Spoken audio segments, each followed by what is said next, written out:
আল্লাহ রাব্বুল আলামিন কোরআনুল কারীমে এই ব্যাপারে বলেছেন, ইন্না হাদাইনাহুস সাবিলা ইম্মা শাকিরাও ওয়া ইম্মা কাফুরা। আল্লাহ রাব্বুল আলামিন বলেন, নিশ্চয় হাদাইনাহুস সাবিল, নিশ্চয় আমি আল্লাহ রাব্বুল আলামিন তোমাদেরকে হেদায়েতের রাস্তা, হেদায়েতের পথ আমি আল্লাহ রাব্বুল আলামিন দেখাইছি। ইম্মা শাকিরাও ওয়া ইম্মা কাফুরা, হয় কৃতজ্ঞ হবে না হয় অকৃতজ্ঞ। আমার প্রিয় বন্ধুরা, আল্লাহ রাব্বুল আলামিন তার প্রশংসার ব্যাপারে নির্দেশ দিয়ে কোরআনুল কারীমে বলেছেন, ওয়াশকুরুলি ওয়া লা তাকফুরুন। আল্লাহ রাব্বুল আলামিন বলেন, বান্দা আমার শুকর আদায় করো, আমার কৃতজ্ঞতা আদায় করো, আমার প্রশংসা আদায় করো, ওয়া লা তাকফুরুন, আর আমার অকৃতজ্ঞ, আমার নাফরমান বান্দা হইও না। পয়গম্বর হযরত দাউদ আলাইহিস সালাম তার পরিবারকে লক্ষ্য করে আল্লাহ রাব্বুল আলামিন কোরআনুল কারীমে বলেছেন, ইয়ামালু আলা দাউদ শুকরা ওয়া কালিলুম মিন ইবাদিয়াশ শাকুর। আল্লাহ রাব্বুল আলামিন বলেন, হে দাউদের পরিবার, আমার কৃতজ্ঞতা স্বরূপ আমল করে যাও, আমার শুকর আদায় স্বরূপ আমল করে যাও।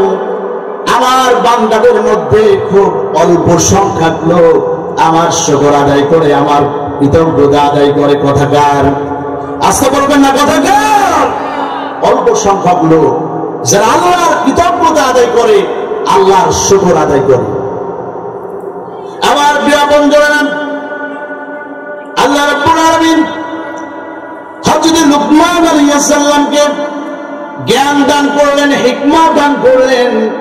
এরপর তার লক্ষ্য করে বললেন, ওয়ালাকাদ আতাইনা লুকমানাল হিকমাতা আনিশকুর লিল্লাহ। আল্লাহ রাব্বুল আলামিন বলেন, আমি লুকমানকে হিকমত দান করেছি, জ্ঞান দান করেছি, যাতে করে সে আমার কৃতজ্ঞতা আদায় করে, আমার শুকর আদায় করে। এই পৃথিবীতে যাদেরকে আল্লাহ রাব্বুল আলামিন জ্ঞান দান করেছেন, বিবেক দান করেছেন, বুদ্ধি দান করেছেন, আল্লাহ রাব্বুল আলামিন তাদেরকে লক্ষ্য করে বলেন, আমার লোকমানকে বলেছি সে যেন আমার কৃতজ্ঞতা আদায় করে, আমার প্রশংসা আদায় করে। সুতরাং এই দুনিয়ায় যারা জ্ঞানী, যাদেরকে আমি হিকমত দান করেছি, তারাও যেন আমার শুকর আদায় করে। জোরে বলেন সুবহানাল্লাহ। আল্লাহ রাব্বুল আলামিন যারা তার সঙ্গে নাফরমানি করবে, তার শুকর আদায় করবে না, তাদের ব্যাপারে আল্লাহ রাব্বুল আলামিন বলেন, ইন তাকফুরু ফাইন্নাল্লাহা গনিয়্যুন আনকুম। আল্লাহ রাব্বুল আলামিন বলেন, তোমরা যদি আমার নাফরমানি করো, আমার শুকর আদায় যদি না করো, তাহলে জেনে রাখো তিনি তো সেই মহান রব, তিনি সেই মহান সত্তা, যিনি দুনিয়ায় কারো মুখাপেক্ষী নয়, তিনি কারো মুখাপেক্ষী কোনোদিন হন নাই। জোরে বলেন সুবহানাল্লাহ। তিনি কারো মুখাপেক্ষী নন, সমস্ত মাখলুক, সমস্ত সৃষ্টি তার মুখাপেক্ষী। আল্লাহু গনিয়্যুন হামিদ, তিনি হচ্ছেন প্রশংসিত এবং তিনি হচ্ছেন কারো মুখাপেক্ষী নন, সকল সৃষ্টি হচ্ছে তার মুখাপেক্ষী। জোরে আওয়াজ দিয়ে বলেন সুবহানাল্লাহ। আমার প্রিয় বন্ধুরা, আল্লাহ রাব্বুল আলামিন তার শুকর আদায় করব কেন, তার প্রশংসা আদায় করব কেন, এ ব্যাপারে বর্ণনা দিতে গিয়ে আল্লাহ রাব্বুল আলামিন বলেছেন, আমি মানুষকে কিছু বিশেষ বৈশিষ্ট্য আর মর্যাদা দান করেছি, যা অন্য কাউকে আমি আল্লাহ রাব্বুল আলামিন দান করি নাই। মানুষকে বিশেষ করে কেন প্রশংসা আদায় করতে বলা হয়েছে, কেন শুকর আদায় করতে বলা হয়েছে? সৃষ্টি জগতে তো শুধু মানুষ না, অসংখ্য সৃষ্টি আছে। এর মাঝে আল্লাহ কেন মানুষকেই বললেন তোমরা আমার কৃতজ্ঞতা আদায় করো, আমার শুকর আদায় করো। আমার প্রিয় বন্ধুরা, আল্লাহ শুকর আদায় করার কারণ হলো আল্লাহ রাব্বুল আলামিন মানুষকে এমন কিছু বৈশিষ্ট্য আর মর্যাদা দান করেছেন আল্লাহ রাব্বুল আলামিন যা অন্য কাউকে দেন নাই। সুবহানাল্লাহ।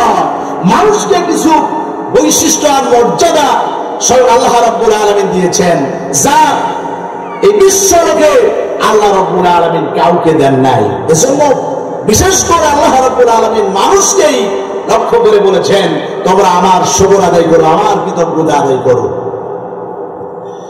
আমার প্রিয় বন্ধুরা, নাম্বার 1, আল্লাহ রাব্বুল আলামিন মানুষকে কোরআনুল কারীম দান করেছেন। কোরআনুল কারীম দান করে আল্লাহ রাব্বুল আলামিন মানুষকে সম্মানিত করেছেন। কোরআনুল কারীমে আল্লাহ রাব্বুল আলামিন বলেন আর-রাহমানু আল্লামাল কুরআন।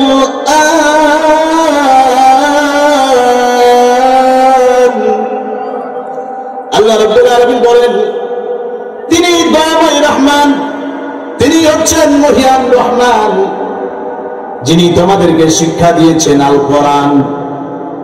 কোরআনুল কারীম আল্লাহ রাব্বুল আলামিন নাযিল করেছেন।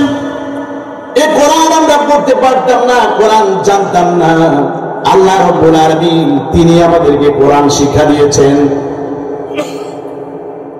কোরআন নাযিল করে আল্লাহ রাব্বুল আলামিন যত দয়ার মায়া আমাদের উপরে করেছেন, যত ইহসান করেছেন, অন্য কোন ব্যাপারে এত দয়া এত ইহসান আল্লাহ রাব্বুল আলামিন করেন নাই। কারণ কোরআন যদি আল্লাহ রাব্বুল আলামিন আমাদেরকে না দিতেন আমরা হেদায়েত পেতাম না, সত্য মিথ্যার পার্থক্য আমরা করতে পারতাম না। আল্লাহ রাব্বুল আলামিন কোরআন নাযিল করে আমাদেরকে ইহসান করেছেন, দয়া করেছেন। আমার প্রিয় আপনজনেরা, এই কোরআন হচ্ছে সেই কিতাব যে শুধুমাত্র এই কোরআন মেনে নেওয়ার সিদ্ধান্ত গ্রহণ করবে, নিশ্চিত এই ব্যক্তি আল্লাহ রাব্বুল আলামিনের জান্নাতে চলে যাবে, কেউ তারে ঠেকাইতে পারবে না। জোরে বলুন সুবহানাল্লাহ। আবার কোন ব্যক্তি যদি কোরআনুল কারীমের শুধুমাত্র একটি আয়াত অস্বীকার করে, নিশ্চিত সেই আল্লাহ রাব্বুল আলামিনের জাহান্নামে চলে যাবে, কেউ তারে বাঁচাইতে পারবে না। সুতরাং এই কোরআন হচ্ছে মহাসত্য, এক মহাসমুদ্র জ্ঞানের। আল্লাহ রাব্বুল আলামিন কোরআন নাযিল করে বললেন ওয়ানাজ্জালনা আলাইকাল কিতাবা তিবয়ানাল লিকুল্লি শাই। আমি এই কিতাবের মধ্যে কোন কিছু বাকি রাখি নাই, অবশিষ্ট রাখি নাই। মানুষের জীবনে যা কিছু দরকার, সৃষ্টির শুরুতে কি ছিল, সৃষ্টির পরে কি থাকবে, মানুষের জীবনের শুরুতে কি ছিল, ভবিষ্যৎ জীবনে কি থাকবে, ইহকালে কি আছে, পরকালে কি থাকবে, এমন কোন বর্ণনা আল্লাহ রাব্বুল আলামিন এই কিতাবের ভিতরে বাকি রাখেন নাই। সমস্ত ব্যাপারে আল্লাহ রাব্বুল আলামিন এই কিতাবের ভিতরে পুঙ্খানুপুঙ্খানুরূপে বর্ণনা দিয়েছেন। সুবহানাল্লাহ। আমার প্রিয় বন্ধুরা, এই কোরআন যখন নাজিল হচ্ছিল, মক্কার কাফেররা বাধা দিল যাতে করে কোরআনের এই বাণী তারা নিভাই দিতে পারে। তারা ষড়যন্ত্র করলো, চেষ্টা করলো, কিন্তু এই কোরআন যিনি হেফাজত করবেন, আওয়াজ দিয়ে বলুন তিনি কে? এই কোরআন হচ্ছে আল্লাহ, এই কোরআন হচ্ছে আল্লাহ, আর এই কোরআনের হেফাজতকারী স্বয়ং আল্লাহ রাব্বুল আলামিন নিজেই। সুতরাং কেউ ষড়যন্ত্র আর চক্রান্ত করে দুনিয়ার জমিন থেকে এই কোরআনকে মুছে দিতে পারবে নাকি? জোরে বলেন পারবে? কখনো সম্ভব নয়। আমার প্রিয় বন্ধুরা, নাম্বার 2, আল্লাহ রাব্বুল আলামিন মানুষকে সম্মানিত করেছেন। কথা বলার যোগ্যতা আল্লাহ রাব্বুল আলামিন মানুষকে দান করেছেন। কোরআনুল কারীমে আল্লাহ রাব্বুল আলামিন এভাবে বলেছেন খালাকাল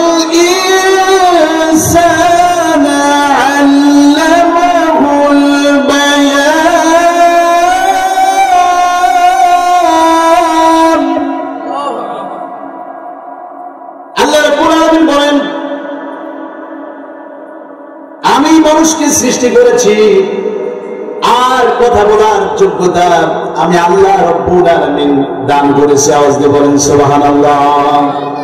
এই পৃথিবীতে অসংখ্য সৃষ্টি রয়েছে যারা কথা বলতে পারে না, অনেকের মুখ আছে, জিহ্বা আছে, কিন্তু কথা বলতে পারে না। আল্লাহ রাব্বুল আলামিন আমাদেরকে কথা বলার যোগ্যতা দিয়েছেন। আমরা যে কথা বলি, একটি কথা মুখের ভিতর থেকে বাইরে বের হয়ে আসতে গলার ভিতরে 17টি স্তর পার হয়ে বাইরে বের হয়ে আসে। আওয়াজ দিয়ে বলেন সুবহানাল্লাহ। একটি কথা এই মুখের ভিতর থেকে বাইরে বের হয়ে আসতে কণ্ঠনালীর 17টি স্তর পাড়ি দিয়ে তারপরে বাইরে বের হয়ে আসে। জোরে বলুন সুবহানাল্লাহ। কোরআনুল কারীমে আল্লাহ পাক এজন্য বলেছেন খলাকাল ইনসান খলাকাল ইনসান আল্লামাহুল বায়ান, মানুষকে আমি সৃষ্টি করেছি আর কথা বলার যোগ্যতা আমি আল্লাহ পাক দান করেছি। জোরে বলুন সুবহানাল্লাহ। চিন্তা করুন, আল্লাহ পাক আমাদেরকে সৃষ্টি করেছেন আর আমরা কথা বলতে পারি না, ব্যাপারটা কেমন হতো? এজন্য আল্লাহ রাব্বুল আলামিন কোরআনুল কারীমে উল্লেখ করেছেন মানুষকে কথা বলার যোগ্যতা আমি আল্লাহ রাব্বুল আলামিন দান করে তাকে সম্মানিত করেছি। আমার প্রিয় বন্ধুরা, নাম্বার 3, আল্লাহ রাব্বুল আলামিন বলেন আমি মানুষকে সম্মানিত করেই দুনিয়াতে সৃষ্টি করে পাঠিয়েছি, এমনি এমনি পাঠাই নাই। আমি আল্লাহ রাব্বুল আলামিন মানুষকে সম্মানিত করেই সৃষ্টি করেছি।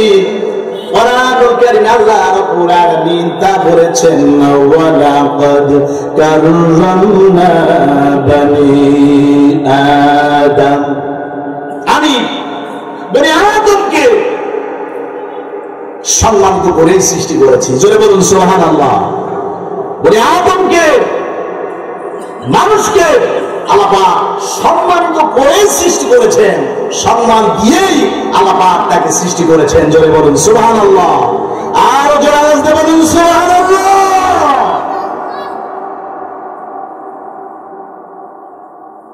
শুধু তাই নয়, আল্লাহ রাব্বুল আলামিন বলেন وحملناهم في البر والبحر, মানুষকে আমি সম্মানিত করে সৃষ্টি করলাম আর জলে আর স্তরে তার জন্য বাহনের ব্যবস্থা আমি আল্লাহ রাব্বুল আলামিন করে দিলাম। সুবহানাল্লাহ। জলে আর স্থলে মানুষের জন্য বাহনের ব্যবস্থা যিনি করেছেন, চিল্লায়ে বলেন তিনি কে? আল্লাহ পাক। আমরা যে গাড়িগুলোতে চলি, যে বাস, ট্রাক, বিমান, এগুলো তো আমরা সৃষ্টি করেছি, আমরা তৈরি করেছি। কথা বলেন ঠিক কিনা? মনে হয় বাস তো আমরা বানালাম, ট্রাক আমরা বানালাম, জাহাজ আমরা বানালাম, কিন্তু আল্লাহ রাব্বুল আলামিন বলেন আমি মানুষের জন্য বাহনের ব্যবস্থা করেছি। আমরা মডিফাই করেছি ঠিক, কিন্তু ম্যাটেরিয়াল গুলো যিনি দিয়েছেন, আওয়াজ দিয়ে বলুন তিনি কে? আল্লাহ গাছ সৃষ্টি করেছেন, এজন্যই তো আমরা কাঠ পেয়েছি। লোহা দিয়েছেন, এজন্যই তো আমরা এই সামগ্রীগুলো পেয়েছি। সুতরাং প্রকৃতপক্ষে আল্লাহ পাক তিনি এই বাহনের ব্যবস্থা আমাদের জন্য করে দিয়েছেন। আওয়াজ দিয়ে বলুন সুবহানাল্লাহ। আমার প্রিয় বন্ধুরা, আল্লাহ রাব্বুল আলামিন আমাদেরকে সম্মানিত করেছেন। কোরআনুল কারীমে আল্লাহ রাব্বুল আলামিন বলেন আমি তোমাদেরকে উত্তম রিজিক দান করেছি। সুবহানাল্লাহ। উত্তম রিজিক, ওয়ারাযাকনাকুম মিনাত তাইয়্যিবাত। উত্তম রিজিক, যেন তেন রিজিক না, উত্তম রিজিক আল্লাহ পাক আমার আপনার জন্য সৃষ্টি করেছেন। জোরে বলেন সুবহানাল্লাহ। উত্তম রিজিকের ব্যবস্থা আল্লাহ পাক তিনি আমাদের জন্য করে দিয়েছেন। এই পৃথিবীর অন্যান্য প্রাণীর খাবারগুলোর দিকে তাকান। গরুতে কি খায়, হাঁস মুরগিতে কি খায়, কুকুরে কি খায়, অন্যান্য প্রাণীগুলা তারা কি খাবার গ্রহণ করে। আর সৃষ্টির সেরা জীব মানুষকে আল্লাহ রাব্বুল আলামিন সম্মানিত করে সৃষ্টি করলেন। আমার উত্তম রিজিকের ব্যবস্থা যিনি করে দিলেন, আওয়াজ দিয়ে বলুন না তিনি কে? মানুষের জন্য আল্লাহ সুবহানাহু ওয়া তাআলা এমন সুন্দর রিজিকের ব্যবস্থা করেছেন যা অন্য কোন প্রাণীর জন্য আল্লাহ তা করেন নাই। মানুষের জন্য আল্লাহ রাব্বুল আলামিন নদী ভরা মাছ, সমুদ্র ভরা মাছ আল্লাহ রাব্বুল আলামিন সৃষ্টি করেছেন, বান্দা খাবে। বড় বড় মাছগুলো আল্লাহ পাক মানুষের রিজিক হিসেবে সৃষ্টি করেছেন। আবার এক এক রকম মাছের এক এক রকম স্বাদ, ইলিশ মাছের এক রকম স্বাদ, রুই মাছের আর এক রকম স্বাদ, তেলাপিয়া আর এক রকম, এক এক মাছের এক এক রকম স্বাদ। আল্লাহ রাব্বুল আলামিন তিনি আমাদের জন্য ব্যবস্থা করে দিয়েছেন রিজিকের। দুনিয়ার ফল ফসলের দিকে তাকান, কমলার এক রকমের স্বাদ, আপেলের আর এক রকম স্বাদ, আনারসের আর এক রকম স্বাদ, এক এক রকম ফলের এক এক রকম স্বাদ আল্লাহ রাব্বুল আলামিন সৃষ্টি করেছেন, যাতে করে বান্দা আল্লাহ রাব্বুল আলামিনের নিয়ামত তারা গ্রহণ করে আর আল্লাহ রাব্বুল আলামিনের শুকর তারা আদায় করে। জোরে বলুন সুবহানাল্লাহ। এত বড় আল্লাহ পাক দিয়েছেন, এমন নয় বান্দা তার নিয়ামত গ্রহণ করবে আর তার শুকর আদায় করবে। জোরে বলুন সুবহানাল্লাহ। কিন্তু আল্লাহ রাব্বুল আলামিন বলেন, মানুষ তো খুব কম আমার শুকর আদায় করেন। যে নিয়ামত আল্লাহ রাব্বুল আলামিন আমাদেরকে দিয়েছেন, এই নিয়ামতের শুকর আদায় করে শেষ করা যাবে না, এই নিয়ামত গণনা করে শেষ করা যাবে না। আল্লাহ রাব্বুল আলামিন বলেন, আমি যে নিয়ামত তোমাদেরকে দিয়েছি, এই নিয়ামত কখনো তোমরা গণনা করে শেষ করতে পারবে না। জোরে বলুন সুবহানাল্লাহ। ওয়া ইন তাউদ্দু নি'মাতাল্লাহি লা তুহসুহা। আল্লাহু আকবার।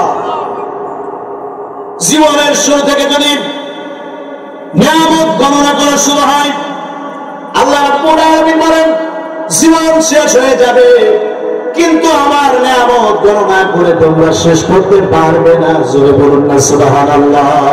ওয়া ইন তাউদ্দু নি'মাতাল্লাহি লা তুহসুহা।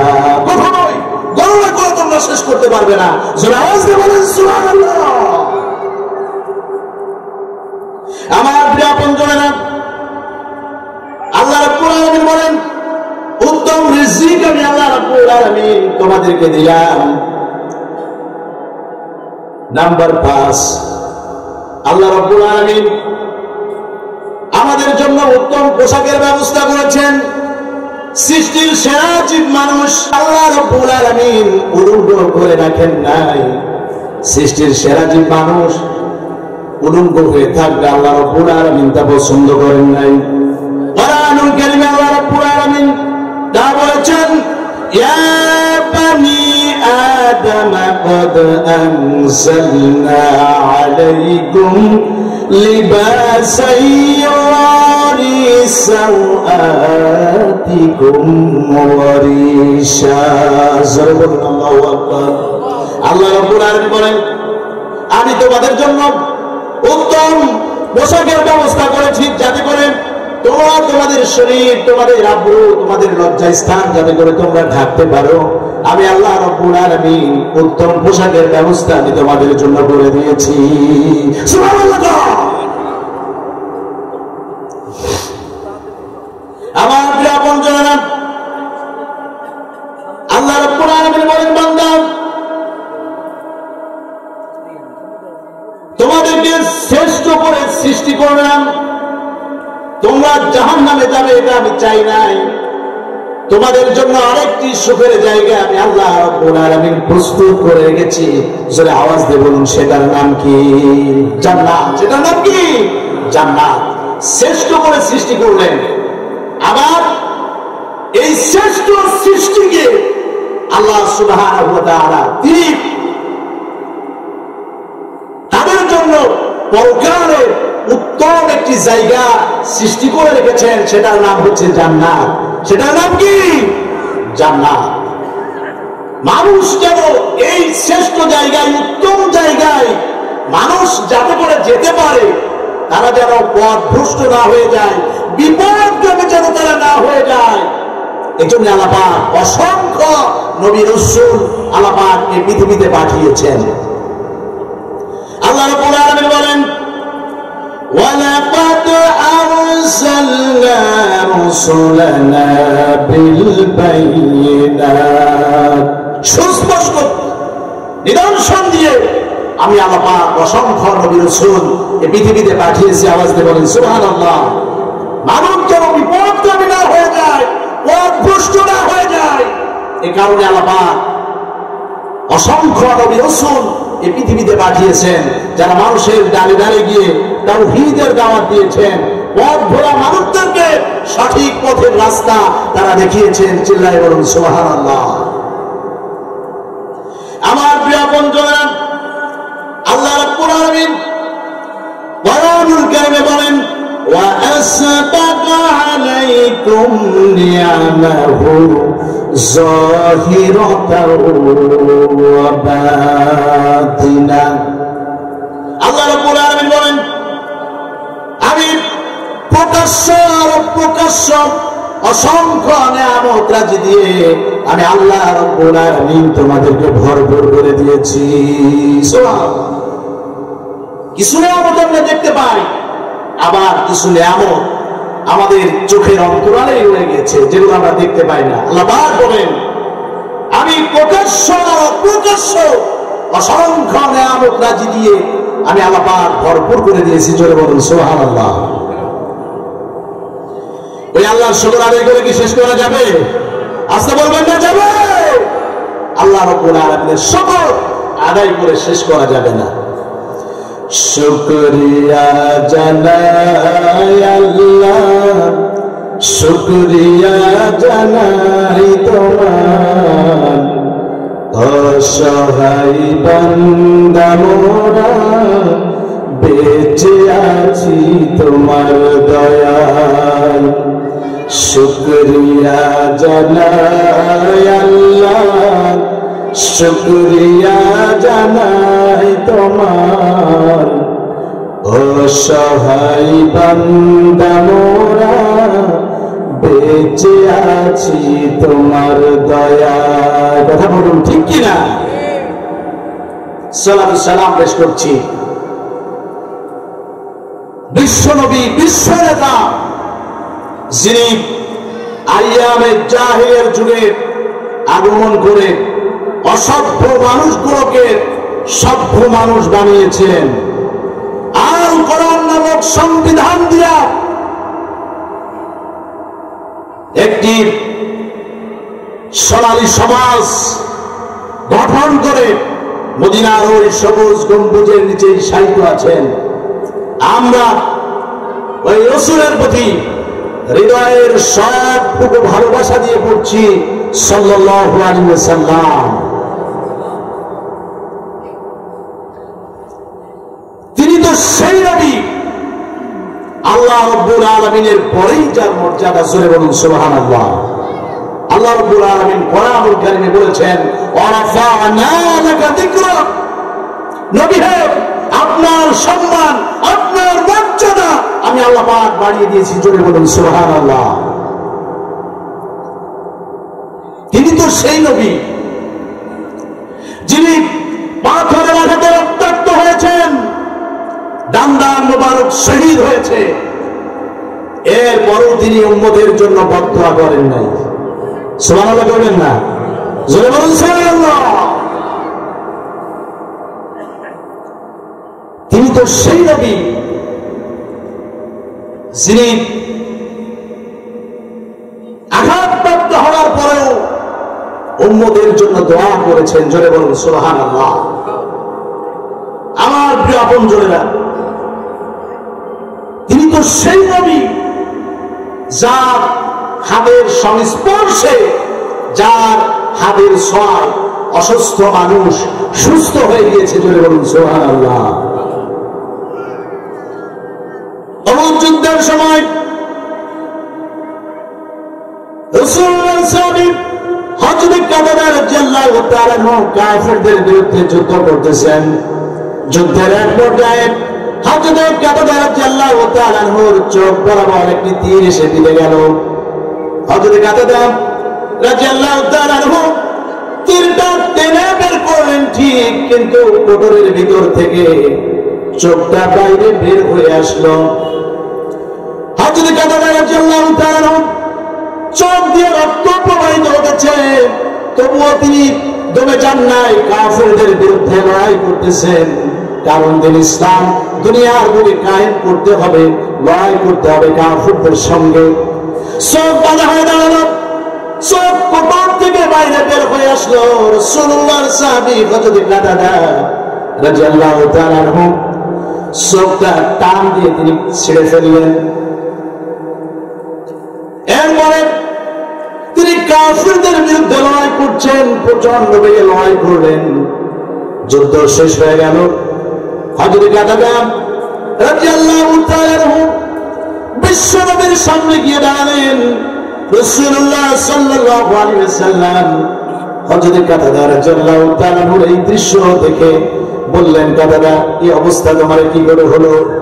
হযরত কাতাদা বলছিলেন, রাসূলুল্লাহ কাফেরদের বিরুদ্ধে লড়াই করতে গিয়ে তীর বিঁধে গেছে, যার কারণে কোটর থেকে চোখ বাইরে এসেছে। ইয়া রাসূলুল্লাহ এই আমার চোখ, আপনি দোয়া করে দিন। রাসূলুল্লাহ সাল্লাল্লাহু আলাইহি ওয়াসাল্লাম হযরত কাতাদা রাদিয়াল্লাহু তাআলা আনহুর চক্ষুটা হাতে দিলেন। এরপরে নিজের মুখের থুতু মোবারক ওই চোখের উপরে লাগালেন। এরপরে চোখটা চোখের জায়গায় বসাই দিলেন। হযরত কাতাদা রাদিয়াল্লাহু তাআলা আনহু বলেন, রাসূলুল্লাহর ওই থুতু লাগানো ওই চোখটা যখন আমার চোখের জায়গায় বসানো হলো, আগে যে পরিমাণ আমি চোখ দিয়ে দেখতে পেতাম, আল্লাহ রাব্বুল আলামিন তার চেয়ে বেশি যদি আমার চোখে দান করে দিলেন। সুবহানাল্লাহ। আমার প্রিয় বন্ধুরা, এই দুনিয়াতে রাসূলুল্লাহ সাল্লাল্লাহু আলাইহি ওয়াসাল্লাম কত কষ্ট করেছেন। তিনি এমন সময় পার হয়ে গেছে 3 দিন পর্যন্ত খাবার গ্রহণ করেন নাই, ঘরে খাবার নাই, 3 দিন অতিবাহিত হয়ে গেছে। অথচ তিনি তো জাহানের বাদশা, তো জাহানের সর্দার। 3 দিন পার হয়ে গেছে, হযরত আয়েশা রাদিয়াল্লাহু তাআলা আনহার ঘরের চুলায় আগুন জ্বলে নাই। রাসূলুল্লাহর ঘরটা এত ছোট ছিল, যখন তিনি ঘরের ভিতরে ঢুকতেন, ঘরের ছাউনি কপালে বিঁধে যেত। ঘরটা এত ছোট ছিল, যখন তিনি শুতেন পাটা না চলে ঘরের ভিতরে নামাজ আদায় করা যেত না। হযরত আয়েশা রাদিয়াল্লাহু তাআলা আনহা যখন শেষ রাতে রাসূলুল্লাহ উঠতেন নামাজ আদায় করতেন, রাসূলুল্লাহর ঘরটা এত ছোট ছিল, হযরত আয়েশা সিদ্দিকা রাদিয়াল্লাহু তাআলা আনহা পাটা সরাইয়া রাসূলুল্লাহ সাল্লাল্লাহু আলাইহি ওয়াসাল্লাম সিজদা দিতেন। এত ছোট ছিল রাসূলুল্লাহর ঘর। হযরত ওমর রাদিয়াল্লাহু তাআলা বলেন, একদিন আমি রাসূলুল্লাহ সাল্লাল্লাহু আলাইহি ওয়াসাল্লামের সাক্ষাতের জন্য বাড়িতে গেলাম, যে দেখি রাসূলুল্লাহ সাল্লাল্লাহু আলাইহি ওয়াসাল্লাম একটা চাটাইয়ের বিছানা, সেই চাটাইয়ের বিছানার উপরে শুয়ে আছেন। চাটাইয়ের ডাক পুরি বিশ্বনবী মুহাম্মদুর রাসূলুল্লাহ সাল্লাল্লাহু আলাইহি ওয়াসাল্লামের শরীর মুবারকে লেগে গিয়েছে। সেগুলো দেখে হযরত ওমর রাদিয়াল্লাহু তাআলা কষ্ট পেলেন, চোখের পানি আটকে রাখতে পারলেন না। ডাক দিয়ে বলছেন, রাসূলুল্লাহ এই দুনিয়ায় ওইরকম পারস্যের সম্রাটেরা কত আরাম এসে জীবন যাপন করে, অথচ আপনি আল্লাহর রাসূল একটা বিছানা আপনার নাই, আপনি চাটের বিছানার উপরে শুয়ে আছেন। আমার বড় কষ্ট হয়, আপনি আমাদের অনুমতি দেন, আমি একটা তোশক আপনার জন্য তৈরি করে আনি। রাসূলুল্লাহ বললেন, ওমর রে, আমি যদি ওই উহুদ পাহাড় চতুর্দিকে 11 কিলোমিটার উহুদ পাহাড় যদি আমি নির্দেশ করি, উহুদ পাহাড় স্বর্ণে পরিণত হয়ে যায়। সুবহানাল্লাহ। উহুদ পাহাড়ে যদি আমি বলি উহুদ পাহাড় স্বর্ণে পরিণত হয়ে যায়, রাসূলুল্লাহ বলছেন। কিন্তু আমি এই দুনিয়ায় আরাম আয়েশের জন্য আসি নাই, এই দুনিয়ায় আমি আসান জীবন যাপনের জন্য আসি নাই। আমি এই দুনিয়ায় এসেছি মানুষের কল্যাণের জন্য, মানুষের মুক্তির জন্য। সুবহানাল্লাহ। এই দুনিয়ায় এসেছি মানুষের কল্যাণের জন্য, মুক্তির জন্য।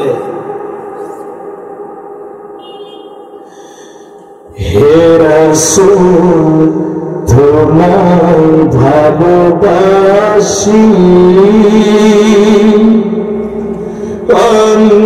অন্তরে শুধু মুখে না, জান্নাতের আশায় নয় হে রাসূল, জাহান্নাম কেউ ডরি না। হে রাসূল তোমায় ভালোবাসি, অন্তরে শুধু মুখে না,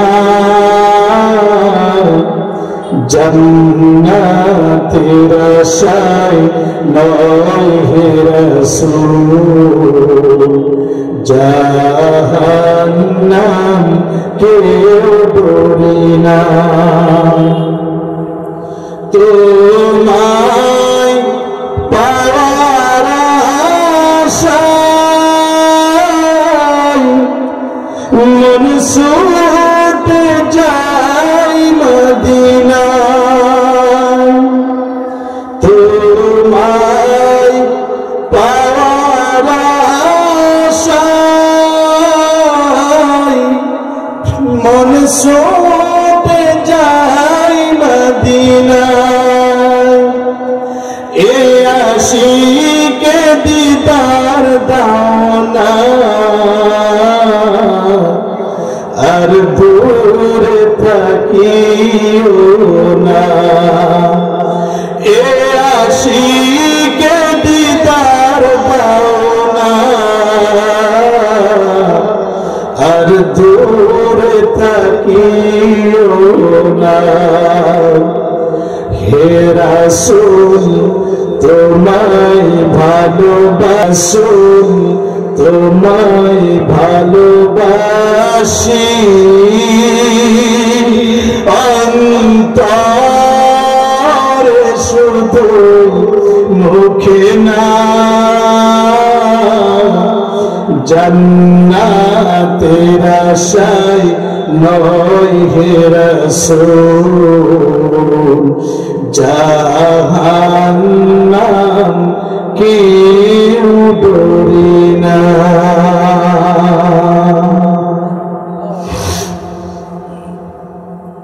আসুন আমরা সরাসরি কোরআনে কারীম থেকে আলোচনা শুরু করি। আজকে আমরা আলোচনা করব আল্লাহ রাব্বুল আলামিনের নৈকট্য প্রাপ্ত বান্দাদের বৈশিষ্ট্য। যারা আল্লাহর প্রিয় বান্দা তাদের বৈশিষ্ট্য, তাদের কোয়ালিটি, এই বিষয় সম্পর্কেই আজকে আমরা আলোচনা করব ইনশাআল্লাহ। আপনারা কি না শুনে চলে যাবেন? কারা কারা শেষ পর্যন্ত থাকবেন? দুই হাত তুলে আল্লাহকে দেখাই দেন। লিল্লাহি তাকবীর, লিল্লাহি তাকবীর। আল কোরআনের আলো, আল হাদিসের আলো, তোমার নেতা আমার নেতা, তোমার নেতা আমার নেতা। লিল্লাহি তাকবীর। আল্লাহ কবুল করুন। জোরে বলুন আমিন। সকলে হাত নামান।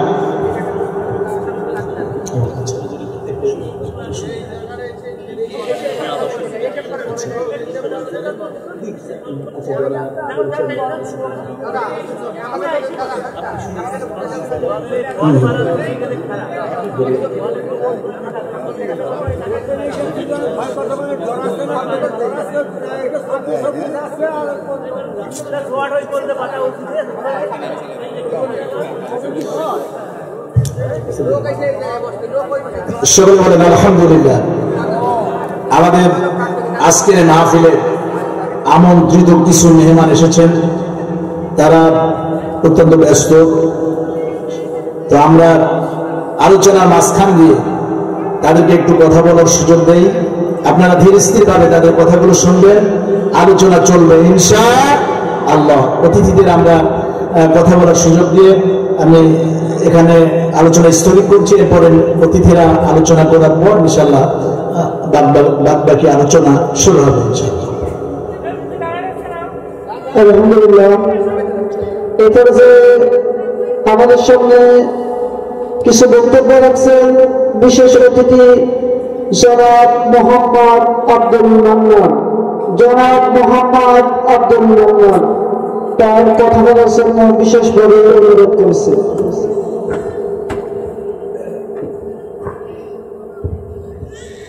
বিসমিল্লাহির রহমানির রহিম।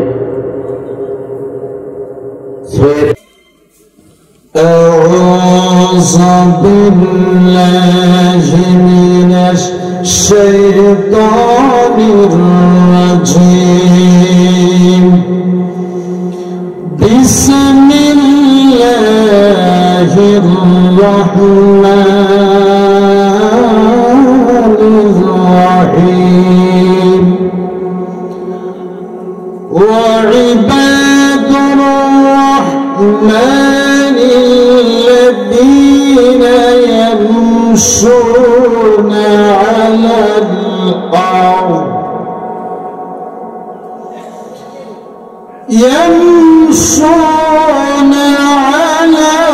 الأرض هونا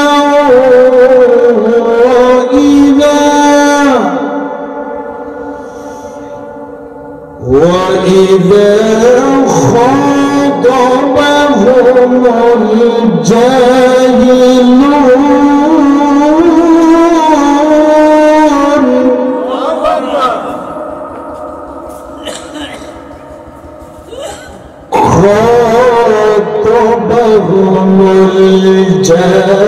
الجاهلون قالوا سلاما.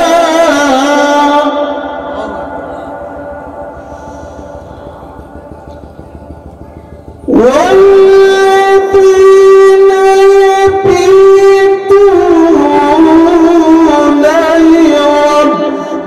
لربهم سجدا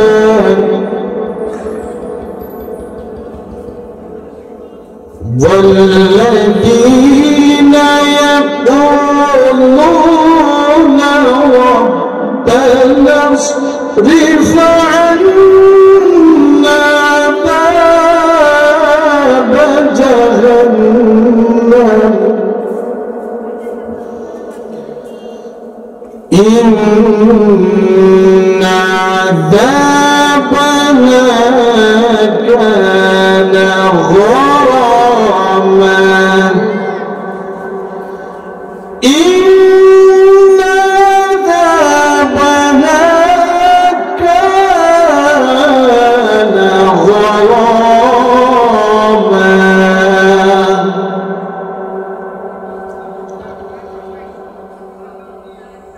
سورة الفرقان 63 থেকে 65 নম্বর আয়াত। আল্লাহ সুবহানাহু ওয়া তাআলা তার নেককার বান্দা যারা, দয়াময় রহমানের বান্দা যারা, তাদের পরিচয় আল্লাহ সুবহানাহু ওয়া তাআলা কোরআনুল কারীমে দান করেছেন, যাতে করে মানুষ এই কোয়ালিটি, এই বৈশিষ্ট্যগুলো অর্জন করে আল্লাহর প্রিয় বান্দায় পরিণত হতে পারে। জোরে বলুন সুবহানাল্লাহ। আল্লাহ রাব্বুল আলামিন তার প্রিয় বান্দাদের বৈশিষ্ট্য বর্ণনা করতে গিয়ে 1 নম্বরে বলেছেন ইয়ামশুনা আলাল আরদি হাওনা। আল্লাহ রাব্বুল আলামিন বলেন দয়াময় রহমানের প্রিয় বান্দা যারা হবেন জমিনে চলার সময় তারা নম্র হবেন, নম্রভাবে দুনিয়ার জমিনে যখন চলবেন তারা নম্রভাবে চলবেন, কথা বলবেন নম্রভাবে, মানুষের সঙ্গে বাক্যালাপ করবেন নম্রভাবে। তিনি কথা কাজে অত্যন্ত ভদ্র হবেন। দয়াময় রহমানের বান্দা যারা হবেন 1 নম্বরের কোয়ালিটি হচ্ছে তাদের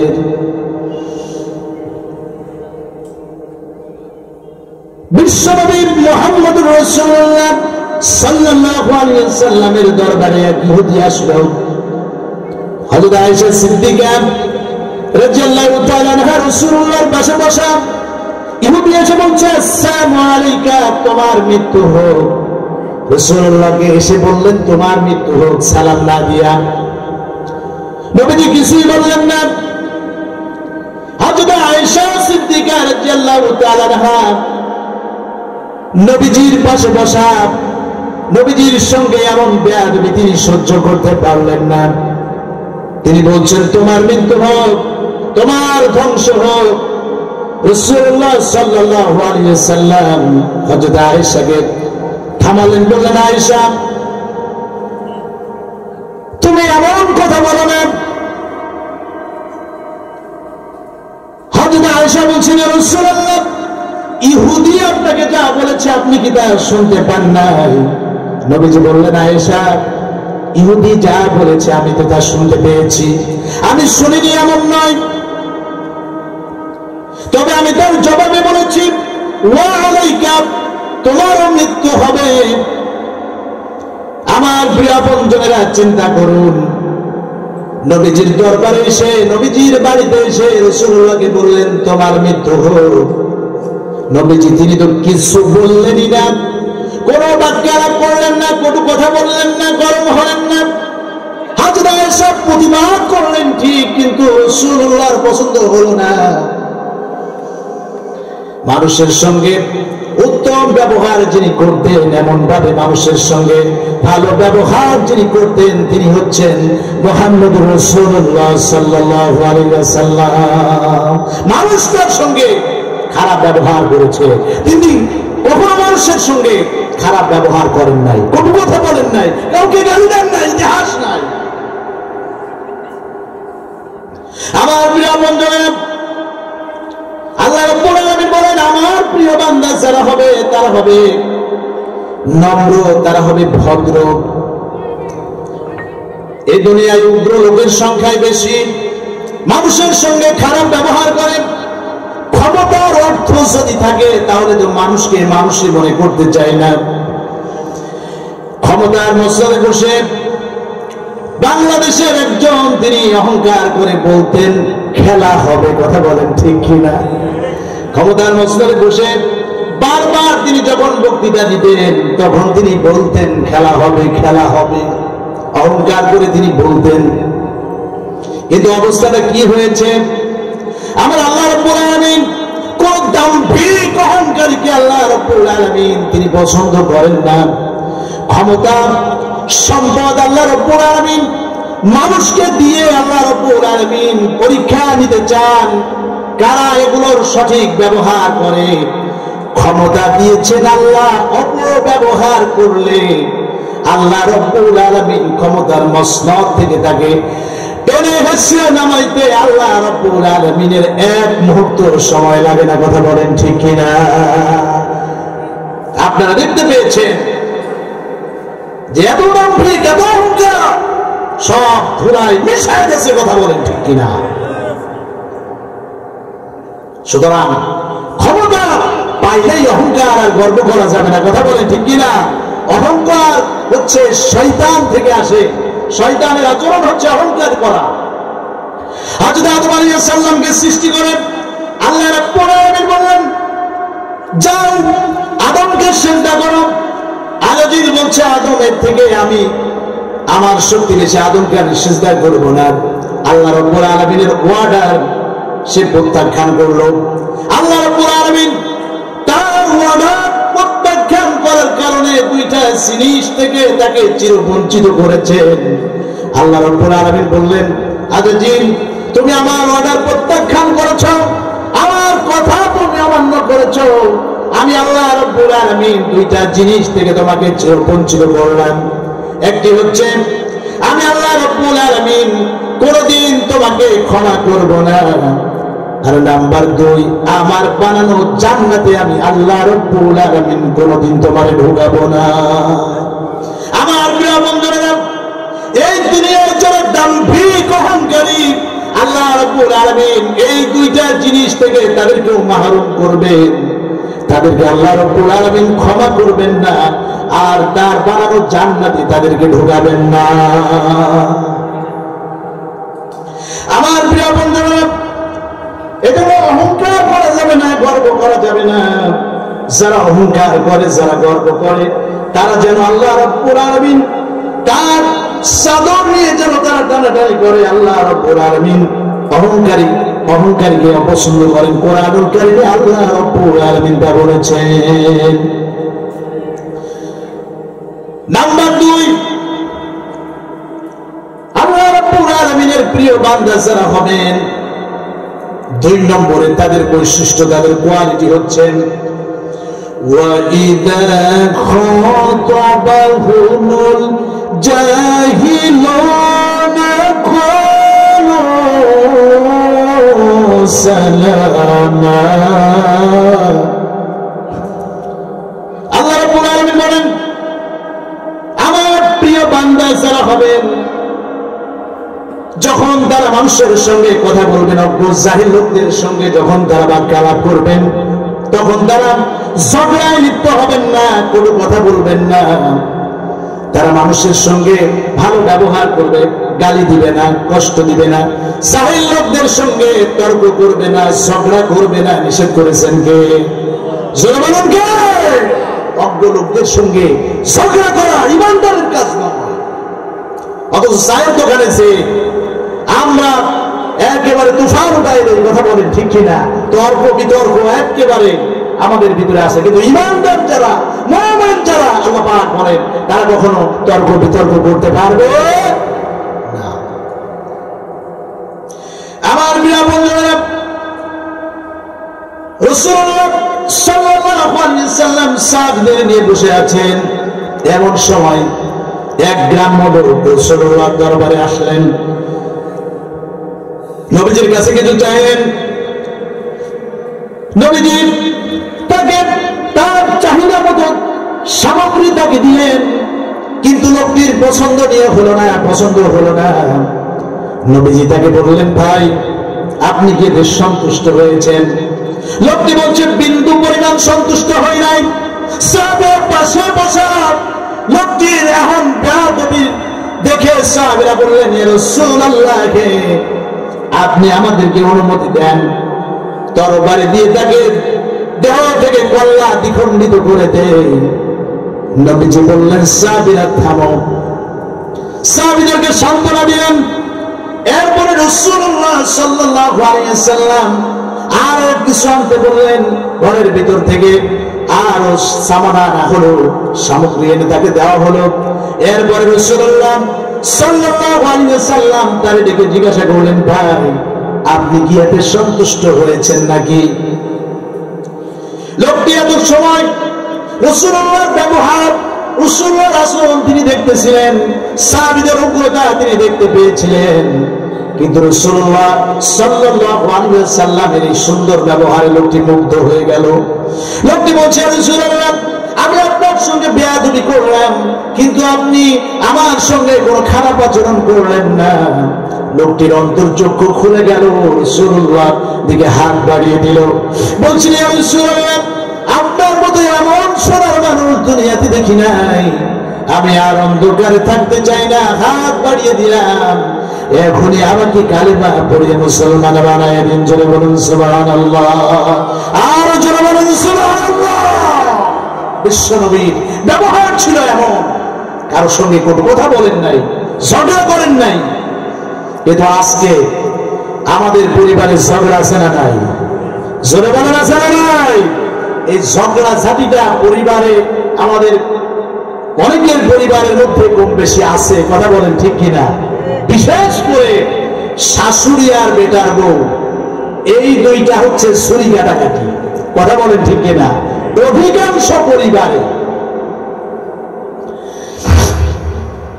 রাসূলুল্লাহ সাল্লাল্লাহু আলাইহি ওয়াসাল্লাম বলেছেন, তোমরা ঝগড়া করো না, কটু কথা বলো না, তোমরা উত্তম ব্যবহার করো মানুষের সঙ্গে।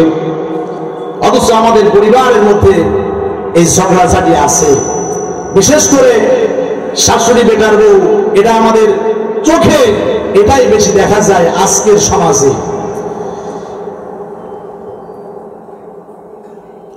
মায়েরা কখনো বেটার বউকে মেয়ের মতো দেখতে পারে না, আর বেটার বউ কখনো শাশুড়িকে মায়ের মতো দেখতে পারে না, কথা বলেন ঠিক কিনা? এই জায়গায় কিন্তু ভেজাল লেগে যায়।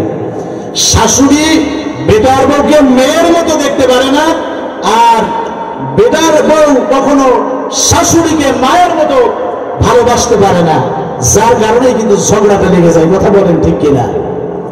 প্রিয় আপনজনেরা, নাসিমা নামক এক মেয়ে সবেমাত্র বিবাহ হয়েছে, শ্বশুর বাড়িতে আসছেন। শাশুড়ি সবসময় তার সঙ্গে দুর্ব্যবহার করে, কটু কথা বলে, গালি দেয়, কিছু হতে না হতেই মুখ খারাপ করে থাকে। যখন পাশের বাড়িতে এটা ওটা আনে, সেটার মুখে খোঁটা দেয়, তুমি এ আনো নাই, তুমি ও আনো নাই। এতে বেটার বউয়ের মন ভালো থাকে না খারাপ? জোরে বলেন, ভালো না খারাপ? সব সময় যদি শাশুড়ি বউয়ের গানের কাছে কুটুর কুটুর করে, বেটার বউ কি ভালো লাগবে? জোরে বলেন, লাগবে? লাগবে না। তো বেটার বউ একদিন চিন্তা করলে, নাসিমা আর সহ্য হচ্ছে না, শাশুড়িকে আর মোটেই সহ্য করতে পারছে না। তো শেষ পর্যন্ত চিন্তা করলো, এই শাশুড়ি যদি আমার সংসারে থাকে, তাহলে আমি সুখের ঘর করতে পারবো না, সুখের ঘর, স্বামীর ঘর আমি করতে পারবো না। তাহলে কি করা যায়? শাশুড়িকে বিদায় করতে হবে সংসার থেকে, তার শেষ করতে হবে। নাসিমা চললো ডাক্তারের কাছে। এবং ডাইরেক্ট তো ছুরি মারা যাবে না, ছুরি যদি মারে তাহলে তো হত্যার আসামি হয়ে যেতে হবে। এজন্য নাসিমা একটা চিন্তা করলো যে এভাবে তো ডাইরেক্ট হত্যা করে করা যাবে না, ডাক্তারের পরামর্শ নিতে হবে। চললো ডাক্তারের কাছে। ডাক্তারের কাছে গিয়ে বলছে, ডাক্তার, আমার শাশুড়িকে হত্যা করতে হবে, তোমার জন্য 50,000 টাকা থাকলো। এখন কিভাবে হত্যা করতে হবে তুমি আমাকে পরামর্শ দিলে। ডাক্তার নাসিমাকে কাছে ডাকলো, বলছে, ব্যাপার কি আমাকে বলো, সব কিছু খুলে বলো। নাসিমা যখন সব কিছু বললো, আমার শাশুড়ি আমাকে দেখতে পারে না, আমার সঙ্গে দুর্ব্যবহার করে, খারাপ ব্যবহার করে, শাশুড়ি থাকলে আমার আর সংসার করা হবে না। এখন ডাক্তার তিনি চিন্তা করলেন যে এর একটু অন্য কায়দায় মেডিসিন দিতে হবে। তিনি বললেন, ঠিক আছে, তুমি তো শাশুড়িকে মারতে চাও, তোমার শাশুড়ি মরবে, তবে তোমাকে একটা কাজ করতে হবে। এখন ডাইরেক্ট যদি আমি তোমার শাশুড়িকে মেরে দেই, তাহলে তো তুমি ধরা পড়ে যাবে, কারণ তোমার শাশুড়ির সঙ্গে তোমার ছুরি কাটাকাটি। কি করতে হবে? বলছে, আমি এমন মেডিসিন দেব, এই মেডিসিন শাশুড়িকে তুমি খাওয়াবে, বলবে আপনি যদি এই ওষুধ খান আপনার শরীর ভালো হবে, সুস্থ হবে, আপনার দুর্বলতা কেটে যাবে। এইভাবে আমি ওষুধ দেব, আর তুমি এই ওষুধ তোমার শাশুড়িকে খাওয়াবে। এর ভিতরে এমন মেডিসিন আমি দেব যে তোমার শাশুড়ি আস্তে আস্তে মৃত্যুর দিকে যাবে। আর তোমার কাজ হচ্ছে, যেহেতু তুমি তোমার শাশুড়িকে মারতে চাও, এখন যদি তুমি তোমার শাশুড়ির সঙ্গে খারাপ ব্যবহার করো, দুর্ব্যবহার করো, তাহলে তো লোকে তোমাকে বুঝে ফেলবে যে তুমি তোমার শাশুড়িকে হত্যা করেছো। আর তোমার কাজ হচ্ছে শাশুড়ির সঙ্গে উত্তম ব্যবহার করা, শাশুড়িকে ভালোবাসবে, ভালো ভালো খাবারগুলো রান্না করে শাশুড়িকে খাওয়াবে, আদর যত্ন করবে, কেউ যেন বুঝতে না পারে যে তোমার শাশুড়িকে তুমি মৃত্যুর দিকে ঠেলে দিচ্ছ। এই ওষুধ নিয়ে নাসিমা বাড়িতে চলে গেল। স্বামীকে বলছে, স্বামী তোমার মায়ের জন্য ভালো ভালো খাবার ফল তোমার মায়ের জন্য আনবে। স্বামী মনে মনে ভাবছে, ব্যাপার কি, আমার বউয়ের মাঝখানে হঠাৎ করে পরিবর্তন, আগে আমার মাকে দেখতেই পারতো না, এখন ভালো ভালো খাবার আমার কথা বলে। নাসিমার স্বামীর তো ভালোই লাগে, বাবু মাকে সেবা করবে, ভালো ভালো খাবার খাওয়াবে। প্রত্যেকটা সন্তানই চায় তার বাবু মাকে ভালো রাখবে, তো ভালো ভালো ফলগুলো আনে, ভালো ভালো খাবার নিয়ে আসে, আর নাসিমা এইগুলো ভালো করে যত্ন করে রান্না করে শাশুড়িকে খাওয়ায়। আর মনের ভিতরে তার কি আছে, শাশুড়িকে বিষ খাওয়াচ্ছে, মৃত্যুর দিকে ঠেলে দিচ্ছে। কথা বলেন ঠিক কিনা? মনের ভিতরে বিষ আর উপরে উপরে যত্ন। কথা বলেন ঠিক কিনা? চলতেছে দিন, একদিন দুই দিন করে এভাবে চলতে লাগলো। 2 মাস 3 মাস পার হয়ে গেল, ওষুধ ফুরিয়ে যায়, আবার ডাক্তারের কাছে, আবার ওষুধ পাল্টিয়ে আনে, ডাক্তার আবার ওষুধ দেয়, চলতেছে এভাবে। 5 মাস এভাবে যাওয়ার পর ডাক্তারের কাছে গিয়ে বলছে, ডাক্তার কি ওষুধ আপনি দিতেছেন? শাশুড়ি তো সেই রকম কোন পরিবর্তন আমি দেখতেছি না, সে তো দিব্যি সুস্থ, আরো ভালো ভালো খাবার খেয়ে তাজা হয়ে যাচ্ছে। বলছে আরো একটু সময় লাগবে। চলতেছে ডাক্তারের ওষুধ, আর ওইদিকে শাশুড়ির সেবা যত্ন। এভাবে চলতে লাগলো। চলতে চলতে শাশুড়ির সঙ্গে বেটার বউ নাসিমা একটা সুন্দর সুসম্পর্ক তৈরি হয়ে গেল। সেটা বলেন সুবহানাল্লাহ। সে ভালো ভালো খাবারগুলো শাশুড়িকে খাওয়ায়, আর শাশুড়িও তাকে যত্ন করা শুরু করলো।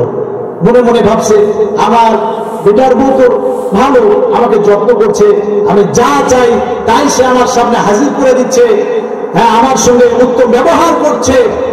শাশুড়ির সঙ্গে বেটার বউর একটা সুন্দর সুসম্পর্ক তৈরি হলো। শাশুড়িও নাসিমাকে মেয়ের মতো ভালোবাসা শুরু করলো। এভাবে চলছে দিন, চলতে চলতে আরো 2 মাস পার হয়ে গেল। এবার নাসিমা ডাক্তারের কাছে গিয়ে বলছে, ডাক্তার আমার শাশুড়ি আমার সঙ্গে উত্তম ব্যবহার করতেছে, ভালো ব্যবহার করতেছে, এতদিন আমি এত ভালো ব্যবহার আমি শাশুড়ির থেকে পাই নাই। এমন আমার মায়ের মতো এমন স্নেহ মমতা আমার শাশুড়ি আমারে দিতেছে, আমার শাশুড়ি আমাকে ভালোবাসতেছে, সুতরাং এমন সঙ্গে আমি হারাতে চাই না। আপনি এমন ওষুধ দেন যাতে বিষক্রিয়া কেটে যায়। বলেন সুবহানাল্লাহ।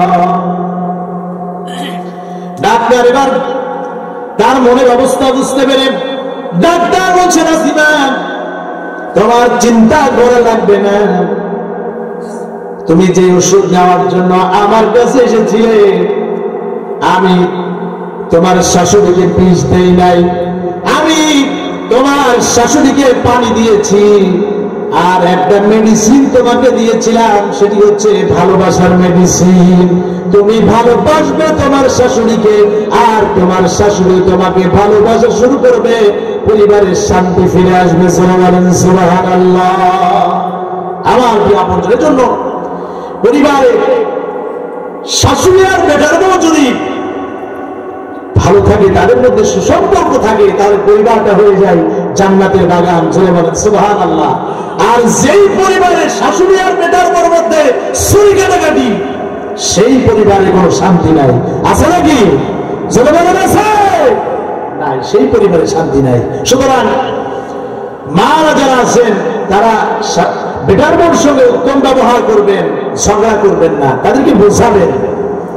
আপনি একদিন বেটার বউ হয়ে সংসারে এসেছিলেন, ভুল ত্রুটি আপনারও হবে, আপনারও ছিল। নতুন মানুষটা সংসারে আসছে, তাকে আপনি বুঝায় তাকে আপনার মতো করে নেন।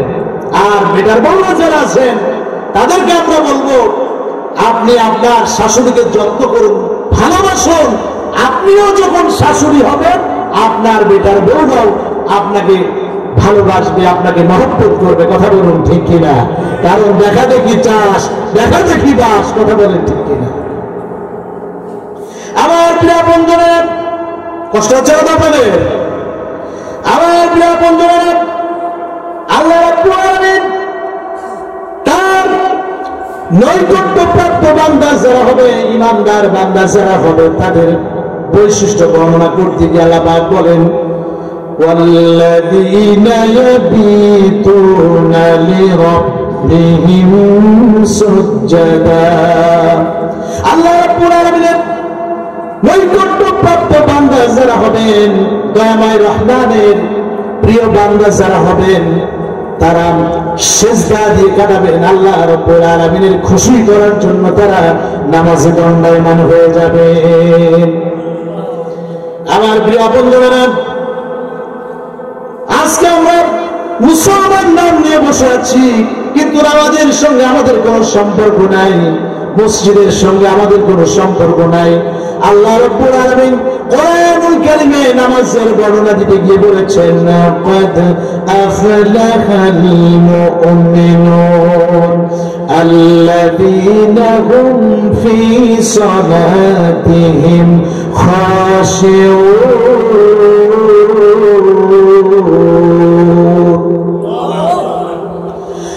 আল্লাহ রাব্বুল আলামিন বলেন, ক্বাদ আফলাহাল মুমিনুন, মুমিনগণ সফল কাম হয়ে গিয়েছে।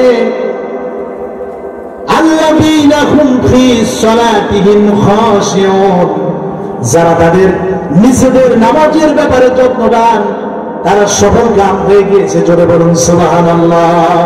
আবার আল্লাহ রাব্বুল আলামিন এই নামাজে যারা অবহেলা করে, সময় মতো নামাজ পড়তে চায় না, গাফলতি করে, আল্লাহ রাব্বুল আলামিন তাদের ব্যাপারে বলেছেন, আল্লাযীনা হুম আন সালাতিহিম সাহুন। আল্লাহ রাব্বুল আলামিন বলেন, ধ্বংস হয় ওই নামাজি যে তার নিজের নামাজের ব্যাপারে যত্নবান থাকে না। কথা কার? আল্লাহ পাক। যে ঠিকমতো নামাজ পড়ে না, তার দুর্ভোগ, তার মুসিবতের ব্যাপারে আল্লাহ পাক ঘোষণা দিয়েছেন। সুতরাং এই নামাজের ব্যাপারে সর্বোচ্চ গুরুত্ব দিতে হবে। কথা বলুন ঠিক কিনা? যার নামাজ ঠিক, তার সব ঠিক। যার নামাজ ঠিক নাই, তার কোনো কিছু ঠিক নাই। কথা বলুন ঠিক কিনা? আমার প্রিয় বন্ধুরা, সাহাবায়ে কেরাম তারা যাদের ময়দানে গিয়েও নামাজ ছাড়েন নাই, যাদের ময়দানে গিয়েও সাহাবায়ে কেরাম নামাজ আদায় করেছেন। রাসূলুল্লাহ সাল্লাল্লাহু আলাইহি ওয়াসাল্লামের সাহাবীরা নামাজে এত গুরুত্ব দিতেন, নামাজের ব্যাপারে তারা এত যত্নবান হতেন, নামাজে যখন তারা দাঁড়িয়ে যেতেন, দুনিয়ার কথা তারা ভুলে যেতেন। সুবহানাল্লাহ। নামাজে যখন তারা দাঁড়িয়ে যেতেন, দুনিয়া তাদের মাথা থেকে হারিয়ে যেত। রাসূলুল্লাহ সাহাবী হযরত তালহা রাদিয়াল্লাহু তাআলা আনহু নামাজে দাঁড়িয়েছেন, ছোট্ট ছেলেটা তার পাশে খেলা করছে। হঠাৎ পাহাড়ের এক বিষধর সাপ চলে আসলো, ছেলেটির কাছাকাছি হয়েছে। আশপাশের লোকজন যখন দেখলেন একটা সাপ এসে ছেলেকে কাটতে যেতেছে, লোকজন এসে সাপটাকে মেরে দূরে সরিয়ে দিল। অনেকজন লোক ভিড়ে গেল। হযরত তালহা রাদিয়াল্লাহু তাআলা তখন নামাজ শেষ করলেন। নামাজ শেষ করার পরে দেখলেন অনেক লোক এক জায়গায় একত্রিত হয়ে আছেন। জিজ্ঞেস করলেন, এই জায়গায় এতগুলো লোক কেন, ব্যাপার কি? সাহাবীরা বললেন, ও তালহা, তুমি তো জানো না তোমার ছেলেকে সাপে কাটার জন্য এসেছিল, আমরা সাপটাকে মেরে দূরে সরিয়ে দিয়েছি, সাপটা মেরে দূরে সরিয়ে দিয়েছি। হযরত তালহা রাদিয়াল্লাহু তাআলা আনহু বলছেন, আমি কিচ্ছু টের পাই নাই, আল্লাহর কসম তোমরা এখানে এসেছো, আমি কিচ্ছু টের পাই নাই, আমি নামাজের ভিতরে ছিলাম। সুবহানাল্লাহ। আরো জোরে বলুন সুবহানাল্লাহ। সাহাবীরা এভাবে নামাজ পড়তেন, যখন তারা নামাজে দাঁড়াতেন তখন দুনিয়ার কথা তারা ভুলে যেতেন। আর আমরা যখন নামাজে দাঁড়াই ওটা দুনিয়া আমাদের সামনে এসে যায়। কথা বলেন ঠিক কিনা?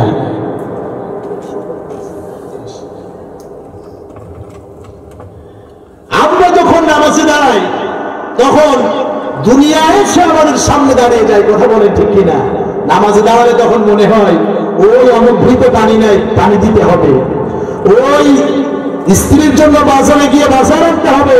এই সমস্ত কথা আমাদের নামাজের ভিতরে মনে হয়ে যায়। কথা বলেন ঠিক কিনা? এজন্য নামাজ পড়তে হবে এমন ভাবে যে আপনি আল্লাহকে দেখছেন আর আল্লাহ রাব্বুল আলামিন আপনাকে দেখছেন। খুশুর সঙ্গে নামাজ আদায় করতে হবে। করবে ফজর পড়ে তো যোহর পড়ে না, যোহর পড়ে তো আসর পড়ে না, আসর পড়ে তো মাগরিব পড়ে না। নামাজের ব্যাপারে যারা গুরুত্ব দেয় না, নামাজের ব্যাপারে যারা উদাসীন, এই দুনিয়ায় তারা 5টি জিনিস থেকে মাহরুম হবে।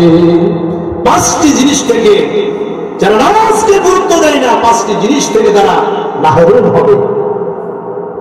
1 নম্বর, তারা আল্লাহ রাব্বুল আলামিনের রহমত থেকে তারা বঞ্চিত হবে। বরকত থেকে, আল্লাহর রহমত বরকত থেকে তারা বঞ্চিত হবে। তাদের বরকত থাকবে না, তাদের ভিতরে অশান্তি কাজ করবে, অশান্তি বিরাজ করবে। একজন নামাজি বান্দা নামাজ পড়লে তার যে প্রশান্তি হয়, কিন্তু নামাজ না পড়লে তার প্রশান্তি থাকবে না, মনের ভিতরে অশান্তি আছে না নাই? কোটি কোটি টাকার মালিক কিন্তু সুখ নাই, শান্তি নাই, কারণ তার পরিবারে নামাজ নাই। নামাজ আদায় করলে পরিবারের শান্তি আর রহমত দিয়ে ভরপুর করে চিনিতে নামাজ দিয়ে বলুন তিনি কে? 1 নম্বরে তার থেকে রহমত উঠায় দেওয়া হবে। আল্লাহ রাব্বুল আলামিনের বরকত তার উপরে থাকবে না। নাম্বার 2, তার কোন নেক আমল আল্লাহ রাব্বুল আলামিনের দরবারে কবুল হবে না।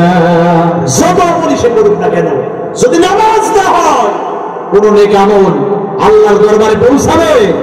জোরে বলেন পৌঁছাবে? আপনি যতই দান করুন, আপনি যত ভালো কাজ করুন না কেন, কোন ভালো কাজ, কোন ভালো আমল আল্লাহর দরবারে পৌঁছাবে না যদি আপনি নামাজ না পড়েন। নাম্বার 3,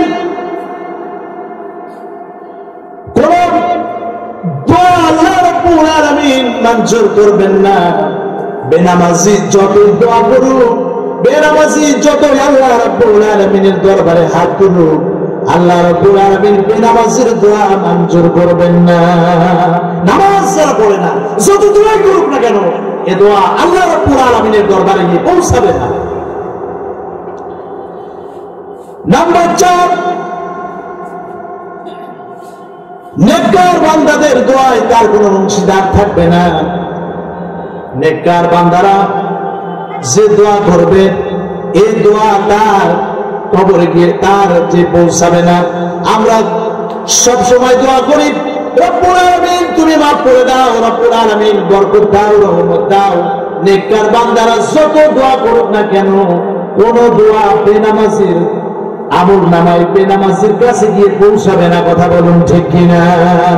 নাম্বার 5, তার চেহারা থেকে নেককার নূর ছিনায় না হবে, নেককার নূর উঠাই না হবে। একজন লোক যদি কালো হয়, দেখতে কুৎসিত হয়, কিন্তু লোকটি যদি নামাজি হয়, তাহলে তার দিকে লক্ষ্য করে দেখবেন চেহারার ভিতরে যেন একটা নূর নূর ভাব। জোরে বলেন সুবহানাল্লাহ। কিন্তু আপনার চেহারা সুন্দর, কিন্তু আপনি নামাজ পড়েন না। আপনি নামাজ না পড়ার কারণে আপনার চেহারার ভিতরে এই নূর থাকবে না, এই নূর ছিনায় না হবে। আপনার চেহারা সুন্দর হলেও আপনাকে দেখতে অন্যরকম লাগবে, ভালো লাগবে না। দেখবেন যারা একজন নামাজি বান্দা তার দিকে তাকাবেন আর একজন বেনামাজির দিকে তাকাবেন, আসমান আর জমিন ফারাক। কথা বলেন ঠিক কিনা? আমার প্রিয় বন্ধুরা, যারা নামাজ পড়বে না, এই পাঁচটি জিনিস থেকে তারা বঞ্চিত হবে। আমার প্রিয় বন্ধুরা, নাম্বার 4, আল্লাহ রাব্বুল আলামিনের প্রিয় বান্দা যারা হবেন, আল্লাহ রাব্বুল আলামিন তাদের ব্যাপারে বলেছেন, ওয়াল্লাযীনা ইয়াকুলুনা রাব্বানা সরিফ আন্না আযাব জাহান্নাম। নেককার বান্দা যারা হবেন তারা জাহান্নাম থেকে আল্লাহ রাব্বুল আলামিনের দরবারে তারা পানা চাইবেন, আল্লাহর কাছে বলবেন, আল্লাহ আর যাই হোক জাহান্নামে তুমি আমাদেরকে দিও না। আমার প্রিয় পঞ্চমের রাসূল সাল্লাল্লাহু আলাইহি সাল্লাম যখন আল্লাহ রাব্বুল আলামিনের দরবারে দোয়া করতেন, তখন তিনি এই দোয়া করতেন, রব্বানা আতিনা ফিদ দুনিয়া হাসানাতাও ওয়া ফিল আখিরাতি হাসানাতাও ওয়া কিনা আযাবান নার। আল্লাহ আপনি আমাদের দুনিয়ার হাসানা দান করেন, আখিরাতের হাসানা দান করেন, আর জাহান্নামের কঠিন শাস্তি, জাহান্নামের আযাব থেকে আপনি আমারে বাঁচান। রাসূলুল্লাহ যখনই দোয়া করতেন তখনই এই দোয়াটি তিনি পড়তেন। দুনিয়ার হাসানা হচ্ছে 10টি, আর আখিরাতের হাসানা হচ্ছে 5টি। আখিরাতের হাসানা কি কি? আখিরাতের 1 নম্বরের হাসানা ভালো মৃত্যু, 2 নম্বর হাসানা ভালো কবর, 3 নম্বরের হাসানা ভালো হাসর, 4 নম্বরের হাসানা আল্লাহ রাব্বুল আলামিনের জান্নাত লাভ, আর 5 নম্বরের হাসানা আল্লাহ রাব্বুল আলামিনের সাথে সাক্ষাৎ, আল্লাহর দিদার লাভ। রাসূলুল্লাহ সাল্লাল্লাহু আলাইহি ওয়াসাল্লাম আখিরাতের হাসানা আল্লাহর কাছে কামনা করতেন। সুবহানাল্লাহ, দুনিয়ার হাসানা তো চাইতেন, আর আখিরাতের হাসানা রাসূলুল্লাহ আল্লাহর কাছে চাইতেন। সুতরাং আমরা যখনই দোয়া করব আল্লাহর কাছে আমরা এই দোয়াটি করতে আমরা ভুলবো না। রাজি আছেন সবাই? ইনশাআল্লাহ।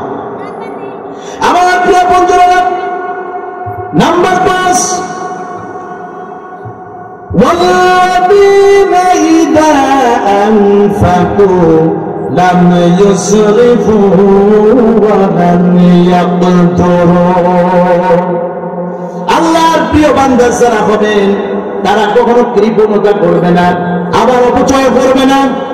কৃপণতা করবে না, অপচয় করবে না, তারা মধ্যম পন্থা তারা অবলম্বন করবে। আল্লাহ রাব্বুল আলামিন সম্পদ কোথায় ব্যয় করতে হবে আল্লাহ রাব্বুল আলামিন বান্দাকে শেখাচ্ছেন, কুল মা আনফাকতুম মিন খায়রিন ফালিল ওয়ালিদাইনি ওয়াল আকরাবিনা ওয়াল ইয়াতামা ওয়াল মাসাকিন। আল্লাহ রাব্বুল আলামিন বলেন, বান্দারা অর্থ সম্পদ খরচ করো, অর্থ সম্পদ খরচ করার রাস্তা হচ্ছে এটা। কুল মা আনফাকতুম, পিতামাতার জন্য সম্পদ খরচ করো। ওয়া মা আনফাকতুম মিন খায়রিন ফালিল ওয়ালিদাইনি ওয়াল ইয়াতামা, এতিম মিসকিনের জন্য অর্থ সম্পদ ব্যয় করো, নিকট আত্মীয়ের জন্য সম্পদ ব্যয় করো, এটি হচ্ছে তোমাদের জন্য উত্তম রাস্তা। জোরে বলুন সুবহানাল্লাহ। অনেকে এমন আছেন কোটি কোটি টাকা আছে, লক্ষ লক্ষ টাকা আছে, আত্মীয়ের খোঁজ খবর রাখে না, আত্মীয়ের হক আদায় করে না। আল্লাহ রাব্বুল আলামিন বলেন, পিতা মাতার জন্য খরচ করো, এটা উত্তম। নিকট আত্মীয় যারা আছে তাদের জন্য খরচ করো, এইটা হচ্ছে তোমাদের জন্য উত্তম। এতিমের জন্য খরচ করো, এই রাস্তা হচ্ছে তোমাদের জন্য উত্তম। মিসকিনের জন্য খরচ করো, এই রাস্তা হচ্ছে তোমাদের জন্য উত্তম। এই রাস্তায় তোমরা খরচ করো। পিতামাতার ঋণ কি কখনো শোধ করা যাবে? সম্পদ ব্যয় করেন, প্রথমে আল্লাহ পাক বলছেন পিতামাতার জন্য খরচ করো। পিতামাতার জন্য যদি আপনি সম্পদ খরচ করেন, তাহলে এই সম্পদ কিয়ামতের ময়দানে আল্লাহ রাব্বুল আলামিন আপনার আমলনামায় পাহাড় পরিমাণ সওয়াব বানাই দিবেন। জোরে বলেন সুবহানাল্লাহ। কারণ সন্তান তো পিতামাতার ঋণ কখনো শোধ করতে পারে কি? পারে না। আল্লাহ পাক এই জন্য প্রথমেই পিতামাতার জন্য সম্পদ খরচ করার কথা বলেছেন। কিন্তু আজকের সন্তানেরা পিতামাতার জন্য যদি টাকা পয়সা খরচ করে, তাহলে মনে করে এটা হলো লস, এটা পানিতে গেল। কথা বলে ঠিক কিনা? আর শাশুড়ি শ্বশুরকে দিতে পারলে মনে করে লাভবান হলাম, এইটা ভালো, এটা ভালো কাজ করলাম। কপাল পোড়া, কথা বলে ঠিক কিনা? আছে না নাই? পিতামাতার খবর নাই না, পিতামাতার দেখে না, অথচ শ্বশুর শাশুড়ির যত্নের অভাব নাই। আমার প্রিয় বন্ধুরা, ছেলেটা ঢাকা বিশ্ববিদ্যালয়ে লেখাপড়া করে, পিতা নাই, মা কষ্ট করে করে তার জন্য টাকা পাঠায়, পরের বাড়িতে কাজ করে, নিজে ইনকাম করতে পারে না। কি করবে? বিধবা মানুষ, পরের বাড়িতে কাজ করে, থালাবাটি ধোয়া, ঘর ঝাড়ু দেওয়া, যা খাবার দেয় তাই খাই, যা কিছু টাকা পাঠাই, নিজে কাপড় কিনে না, ছেলের জন্য টাকা পাঠায়, ছেলের জন্য, ছেলের ভালোর জন্য সে টাকা পাঠাতে থাকে। ছেলেও টিউশনি করে কষ্ট করে লেখাপড়া শিখতেছে। মায়ের আশা ছেলে আবার একদিন মানুষ হবে, মানুষের মতো মানুষ হলে আমার দুঃখ আর থাকবে না, কষ্ট মুছে যাবে। মা বুক ভরা আশা নিয়ে ছেলেকে লেখাপড়া করায়। ছেলের কাছে ফোন দিয়েছে, বাবা কবে বাড়ি আসবে? অনেকদিন বাড়ি আসো না, তুমি বাড়িতে আসো। ছেলেটা বলছে, মা আমি 15 দিন পরে বাড়িতে যাব। এই মহিলা যেই বাড়িতে কাজ করে, মা যেই বাড়িতে কাজ করেন, সেই বাড়িতে মেহমান এসেছেন, তার জন্য কিছু গোশত আর কিছু ভালো খাবার তাকে দেওয়া হয়েছে। মা না খেয়ে এই খাবারগুলি বাড়িতে এনেছেন। ছেলের কথা মনে হয়েছে, আমার ছেলেকে কতদিন ভালো খাবার আমি খাওয়াইতে পারি না, গরুর গোশের দাম বেশি, ছেলের মুখে কতদিন গরুর গোশ তুলে দিতে পারি নাই। আমার ছেলে বাড়িতে আসবে, আমার ছেলেকে আমি কি খাওয়াবো? আমার কাছে তো তেমন টাকা পয়সা নাই। ওই গোশগুলো যা আমাকে দেওয়া হয়েছে কাজের বিনিময়ে, মা প্রতিদিন ওই গোশগুলা নিজে না খায়া কলার ভিতরে রেখে প্রতিদিন জাল দেয়। একদিন, 2 দিন, 3 দিন পার হয়ে যায়। এভাবে মা বলতেছে 15 দিন কবে হবে? একদিন করে 15 দিন আসতেছে। মা গোশগুলোর দিকে তাকায়, দেখেন গোশগুলো কালো হয়ে গিয়েছে, কিন্তু ছেলেকে থুয়ে মা গোশগুলো খেতে পারতেছেন না। ছেলের মুখে একটু গোশত তুলে দিবেন, মায়ের ইচ্ছা, মায়ের টাকা নাই, পয়সা নাই। ছেলে বাড়িতে আসতেছে, 14 দিন পার হয়ে গেল, 15 দিনের দিন ছেলে বাড়িতে আসছেন।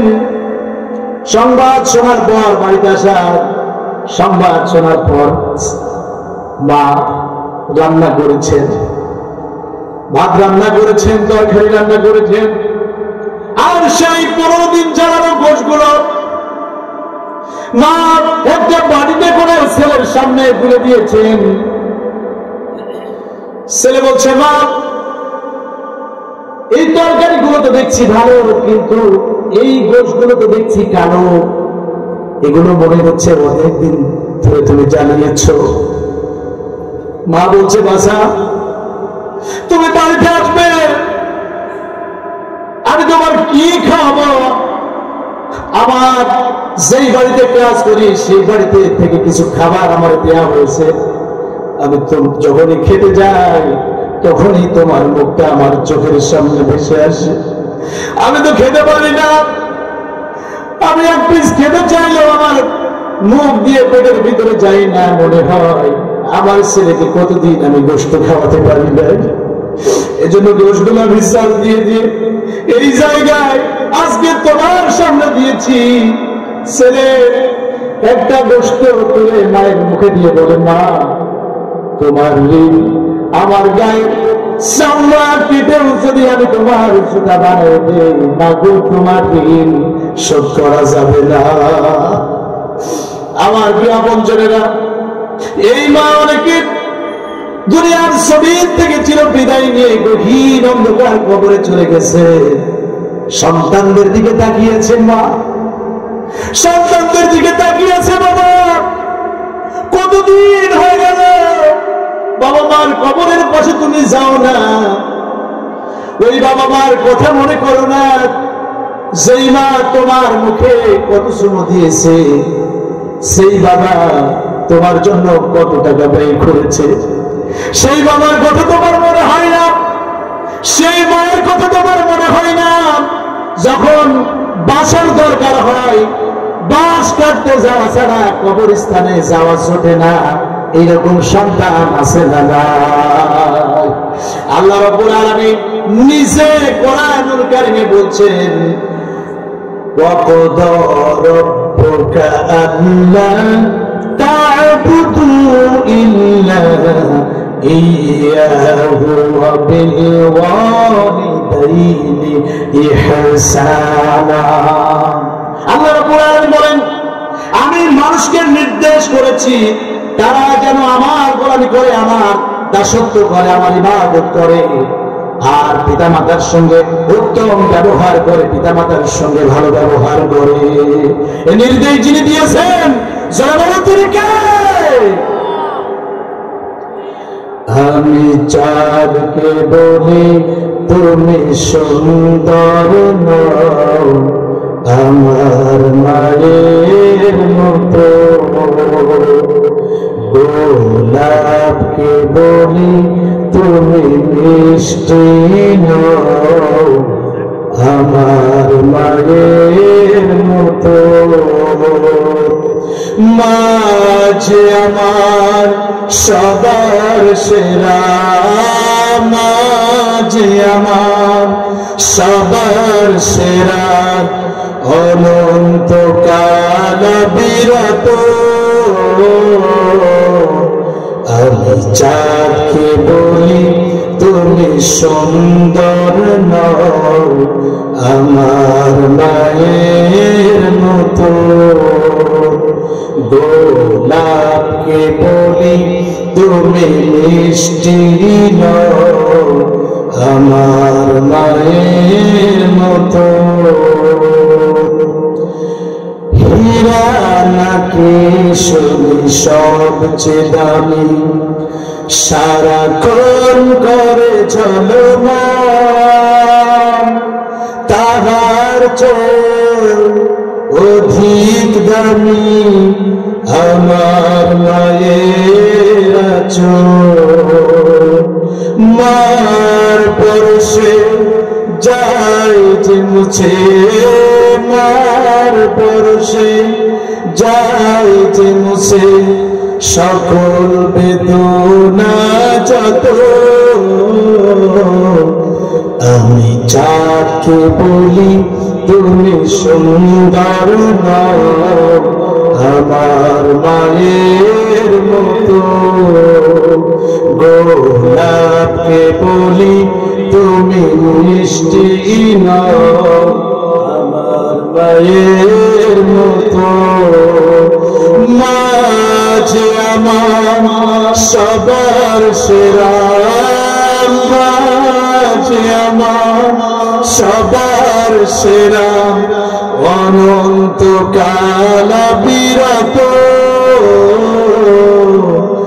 আমি চাঁদকে বলি তুমি সুন্দর নও, আমার মায়ের মতো।